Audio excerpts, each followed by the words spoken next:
After weeks of DC dominating, Marvel's got a great lineup to go up against them, plus there's a couple new number ones that you're going to want to check out. What's up everybody, I'm Stan and welcome to Detail Comics, where we go over comics in detail. This is Preview Picks, the weekly show where I go over what's coming out on Wednesday and give you an idea as to what they're all about, so that way you can figure out whether you want to pick them up too. As always, we're going to start off with the independent books, and this is going to be Boom Studios' Joyride number 5 leading things off. So this is a continuation of a 4-part miniseries that has garnered enough interest to go get an ongoing book. So basically, a couple kids spaceship jack this person and head out into the universe. So it's really kind of an entertaining read, and we'll see where it goes from there. Also, we have Dark Horse producing Black Hammer number 3, written by Jeff Lemire, and it's really an introspective kind of tale regarding what happens to superheroes that, they're facing this kind of crisis, and they go to the other side of the rift, and what happens when they don't come back, and they're stuck there for 10, 15, 20 years. Overall, it's a book I'm really enjoying, and I can't wait to pick up this next issue.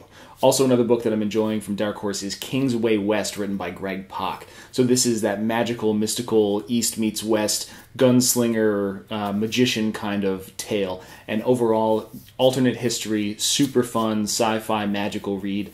I can't wait to see what kind of world building he does with that. Definitely a recommendation. Also in that kind of vein, we've got Image Comics releasing 7 to Eternity by Rick Remender. Overall, Rick Remender just got off his run of Tokyo Ghost, and I can't wait to see what he does with this kind of environment, because overall it's a very distinct departure from what he's done in the past, and I can't wait to see it. Another book from Image is going to be The Wicked and the Divine 1831, which is a one-shot set in, the Victorian age. So, Wicked and the Divine right now, the gods that are in the Wicked and the Divine, they're pop stars. So who are the pop stars of the Victorians? We're talking about musical composers, we're talking about poets, writers, things like that, playwrights. So it's going to be interesting to see how that same kind of environment is really exposed with the people of the day. Overall, should be a pretty cool offshoot, even though it's only a one-shot. Now we get into the strong lineup that's coming from Marvel, and we're going to start off with Civil War 5 because God knows we should. It's been delayed for a month and a half, which is fucking crazy.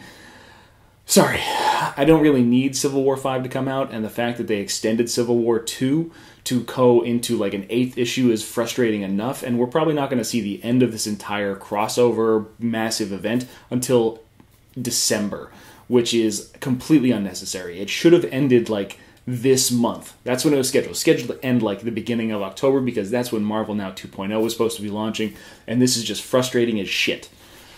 Cool. We're done with we're done with that one. So then we'll go to Carnage number 12. So Carnage, Jerry Conway is writing a really great book about Carnage, which is surprising because he doesn't really strike me as a very good standalone character, but the way that they're approaching it, kind of like hunting Carnage as some sort of prey and integrating all these other characters, is very cool. But I am sad to hear that Jerry Conway is going to be ending Carnage at issue 16. Primarily because he's taking over Renew Your Vows, so I can't really blame him there.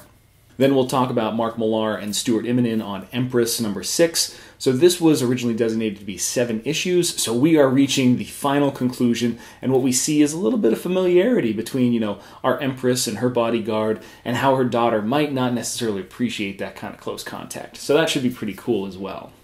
Mighty Thor 11 is coming out, and that sees the duality between Thor and Jane Foster go from figurative, her 2 personalities, to literal, and 2 people.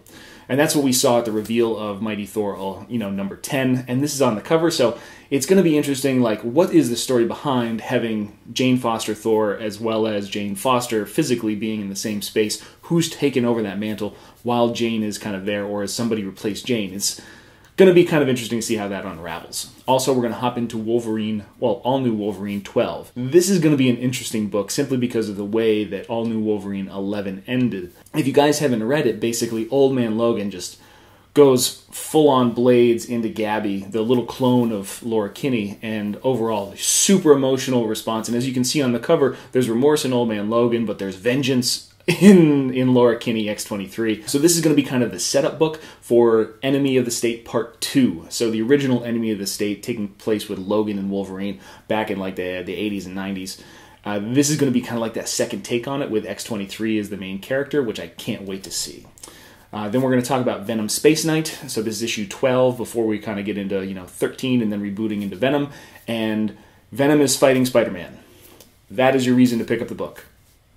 Looks pretty badass. So we're going to go from Venom and fighting Spider-Man to Amazing Spider-Man And this is issue 18. So we've been getting some Dead No More tie-ins that basically is kind of setting up what's happening with the clones and how those things are kind of working. We had a very untimely death of the Prowler in the last book. And this one on the cover, we see what could be the resurgence and return of Dr. Octopus. Yeah, no, you heard that right. You know, he's been in the living brain kind of thing, the robot. And overall, it just implies that he is going to be able to take over this Mr. Warren technology, you know, the Jackal's technology, to kind of recreate himself in a new body, younger, more revitalized, and better than ever, to take on Peter Parker's Spider-Man. So that's a very cool setup. And then I kind of saved the best for last on Marvel, and that is The Vision, written by Tom King. So this is issue 11, and we're going to start seeing the conflict arise between The Vision and everybody else in the Marvel Universe, because destruction was foretold in previous issues. I think it was like issue 7. Yeah, I think it was issue 6 or issue 7 when they kind of like got the whole message that Vision's going to F stuff up for pretty serious. And I'm just sad. You know, like, I'm really happy to see the end of the story, but I'm really sad because once we get to issue 12, that's the end of the Vision run, and that means no more Tom King on Marvel books because he is exclusive to DC. So overall, let's celebrate these last 2 issues, and it's going to be a great read. Pick up the trade if you haven't for the first half already, and then wait for the second one if you haven't had a chance to read them all. They're great. They're awesome. Definitely a recommendation for everybody. Now that we're done at the Marvel camp, we're going to head over to DC, and we're going to start off with Cyborg number 1. So Cyborg number 1's coming out. I didn't read Cyborg Rebirth. Don't really care. Pick up Cyborg number 1 if that's your thing. Just wanted to let you know that it's out there. So next, we're going to go to Green Lanterns number 7. So we just had Green Lanterns 6 come out last week, but that was because of a delay in production for some particular reason. So we're getting back-to-back issues of Green Lanterns. And again, this is a new story arc. It's still not a book that I'm like super stoked on picking up, but I can definitely tell that some people out there love it. So I definitely say go grab it if you have the opportunity. Maybe it's for you. Justice League number 5 also comes out, and this is the end of this initial arc, and I don't know how that's possible because we've got the Green Lanterns in space, we have an entire race of cyborgs or cybernetically enhanced individuals that look a lot like Cyborg, you've got Superman in the center of the earth, and these giant, glowy, people-made beings that are going to sing a song into the universe, and it's just all kinds of shit just happening. So if you're going to wrap it up in 22 pages, I am going to be stunned, which is half the reason that I'm buying this issue. And then we're going to hop into Aquaman number 7, which sees the results of basically the betrayal that's been happening to Aquaman and his attempt to fix this situation, otherwise incur the interest and wrath of Superman, supposedly based on issue 6. Because of the strength of issue 6, it got me back into the series, so I'm probably going to be seeing 7. But again, it's a book that I could definitely just be like, you know what, it's still not for me, and just toss it to the wayside. But then again, there are some diehard Aquaman fans, so it's definitely not something I want to kind of gloss over because I'm really trying to give this character a chance. I really am. One character I don't need to make a decision about anymore because he's already on my pull list is Green Arrow. So issue 7 comes out, and we're probably going to see a continuation of the Emmy Queen story arc dealing with the Clock King, and then that's going to set up another arc with Oliver on the island. So we're going to see kind of like those 2 individual diverging paths, so that way we can set up the next giant conflict for the Green Arrow and team. Definitely a good book, one that I recommend for everybody. Then we've got Harley Quinn number 4, which is coming out. This is the variant from Bill Sienkiewicz, and what we see is the conclusion of the zombie arc, and we're going into the next arc, which looks like it's going to be dealing with some sort of underground, kind of like mausoleum, demonic chamber, and then you've got Harley dealing with a relationship with Poison Ivy and how that's kind of going, and they're going to go on vacation. There's all kinds of stuff going on in Harley Quinn. Definitely something to continue to pick up, but it's, man, I don't necessarily know if it's for me, so I'm trying to stick with it as much as I possibly can. A book that I do know is going to be pretty interesting is Raven issue 1. So that's coming out this week, and it's being written by Marv Wolfman, so he's had his hands in pretty much everything across both DC and Marvel. Great editor, good writer, and this is going to be a 6-part miniseries tying up the events between Teen Titans, so the last issue, I think it's 24, and Teen Titans Rebirth. So this is going to be kind of like a bridge in there for Raven's storyline. So that's going to be pretty cool. Then we get into probably the most interesting series, and that is, well, I can't really say that because there's a lot of interesting series, but this is going to be the first tie-in across multiple titles in DC Rebirth continuity. So that is Batman issue 7 is going to be the start of the Monster Men arc, so that's going to be part 1. And then you have Nightwing issue 5, which is going to be part 2, and they're coming out in the same week. So you get part 1 and part 2 in the first week, then you get part 3 in Detective Comics, and then you go back to part 4, part 5, and all that kind of stuff happens. So this has been kind of set up in Tom King's Batman, kind of like behind the scenes. We've got Hugo Strange and all this kind of stuff going on. So it's definitely going to be kind of cool to see how all this gets handled.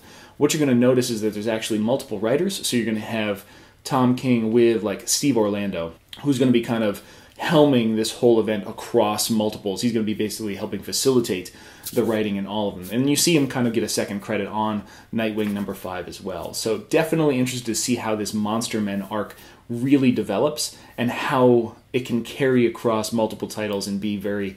I want it to be inclusive. I want it to make sense. I want it to fit within continuity. In a lot of cases with crossovers, they don't.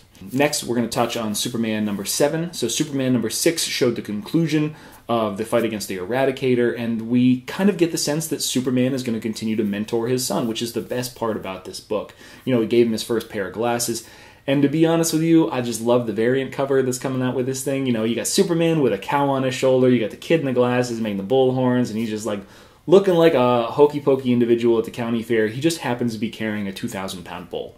So that's pretty awesome. However, it doesn't take the top spot for a Superman-related book, which goes to Trinity number 1. So Trinity, which is a book focused primarily on the actions of Superman, Batman, and Wonder Woman, the holy trinity of the DC universe. And they're just like, yep, no, we're totally acceptive of that entire title that you've given to us, and we're going to make use of it.